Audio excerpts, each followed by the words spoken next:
ചാവക്കാട് മണത്തലയിൽ വീടിന് തീപിടിച്ചു. മണത്തല ശ്രീചിത്ര ആശുപത്രിക്ക് സമീപം പൊന്നുപറമ്പിൽ ഷീജയുടെ വീടാണ് കത്തിനശിച്ചത്. ആളപായമില്ല.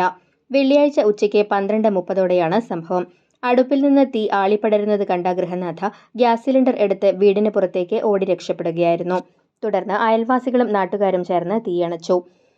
ഫ്രിഡ്ജ്, അലമാര, കട്ടിൽ, കിടക്ക, മോട്ടോർ, ഫാൻ, മിക്സി തുടങ്ങിയ ഉപകരണങ്ങളും രേഖകളും കത്തിനശിച്ചു. വാർഡ് കൗൺസിലർ PI വിശ്വംഭരൻ സ്ഥലത്തെത്തി മേൽനടപടികൾ സ്വീകരിച്ചു. ഏകദേശം 1.5 ലക്ഷം രൂപയുടെ നഷ്ടം സംഭവിച്ചതായി വീട്ടുകാർ പറഞ്ഞു. തിരുവത്ര കുമാർ UP സ്കൂളിലെ ജീവനക്കാരിയാണ് ഷീജ. വിവരമറിഞ്ഞ് സ്കൂൾ അധികൃതരും സ്ഥലത്തെത്തി.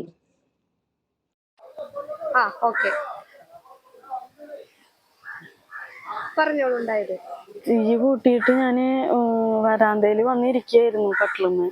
ആ സമയത്ത് തീ ആളുകളെന്ന് കണ്ടിട്ട് ചെന്നതാണ്. ഇപ്പോഴാണ് ഇങ്ങനെ തീ ആളി പിടിച്ചത്. ഒന്നും ചെയ്യാൻ സാധിച്ചില്ല. എല്ലാ സാധനങ്ങളും കത്തിപ്പോയി.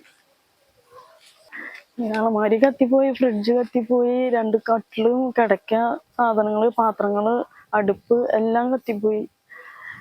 എൻ്റെ രേഖകളും എല്ലാം പോയി.